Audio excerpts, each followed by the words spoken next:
This is Las Vegas Real Estate Now with local real estate expert Harvey Blankfeld. Where we want to educate you about our market, empower you to make wise decisions, and help you engage with our expert contributors. But let's talk about earnest money disputes, because I brought this up before. There was an article, and I brought this article up about 3 weeks ago as well, where if the deal doesn't happen, who gets the earnest money? Well, if a deal doesn't happen, I'm not an attorney, but I'm going to use their expression. It depends. Right. I mean, exactly. What's the reason why somebody might not get their earnest money back? Did they default on the contract? I mean, even by self-admission, I'm the buyer. I'm out. I have no contingencies left. I don't want the house.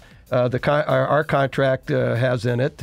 Our meaning we're all using the GLVAR contract. Yeah, our local association form. If I default, the seller gets it. Yeah. But now then again, there's a lot of disputes about in other situations. So we'd have to deal with on a case by case. I mean, if you come up with an example. So would it be fair to say in general terms that if I cancel based on any one of the contingencies that's allowed, and I do it within a timeline of that contingency, and I'm the buyer, I would get my earnest money back? Generally speaking. Okay. I think it's important to mention a couple things about earnest money disputes, Steve. First of all, irregardless of what our GLVAR contract says, where it says you can automatically get the money back if you cancel based on some contingency, you're not going to get it back unless both parties agree to sign. The escrow companies don't like giving the money away until they know that both parties are in agreement. Yeah, I mean, they've got their own liabilities, and there is something within the contract itself about if there's counter demands made. Right. And so if a seller makes a demand to the title company, says, okay, I want the money, they defaulted, the buyer makes a demand saying, I want it, they're not going to release any money by interpreting the contract or taking anybody's word for it. They'd have a lot of liability if they didn't get mutual agreement. So then it could end up going to mediation. The parties could agree to mediate first, and or it could go to small claims court. Well, if there is a mediation clause in our purchase agreement. Mm-hmm. If they agree to do that, it's not binding, but they would be compelled to go. Right. It's only binding if they agree to it. I think it's important to understand a buyer says, gee, that's my money. I want my money back. I'm not buying a house. I should get my money back.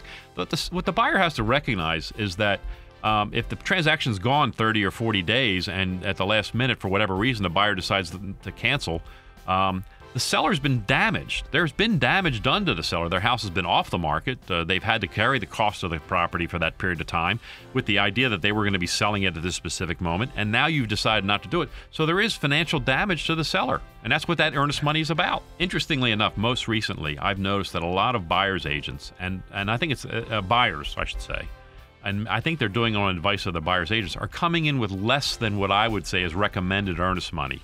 And here's what happens. In my mind, as a listing agent, I get concerned because I'm thinking, okay, the house is, say a house is listed for $400,000, and we're asking the buyer to put in $6,000 worth of earnest money. We usually use around 1.5% of the prices is what we usually use. But then they come in with $3,000 worth of earnest money, and I always wonder why. Okay, so. And my problem is this, Steve, and let me elaborate a little more. Sure. What the buyer is saying to me is gee, there's a chance I might lose this. I don't want it to be $6,000. I only want it to be $3,000. And in my mind, that's like, what are you worried about? It's your money. The only way you're going to lose it is if you default. So tell me where I'm wrong on that. No, you're not wrong. Earnest money, the amount that somebody, it's negotiable, right? Of course it is. I mean, the listing agent and consultant. They make a suggestion. They make a suggestion. Right. So they put in, you want $6,000, okay? It's negotiable, right? Right. However, earnest money is psychological. In other words, you're asking for $6,000. What message does it send the seller if you only give $3,000? Right. What message would it send? You're asking for $6,000 and you're offering $10,000.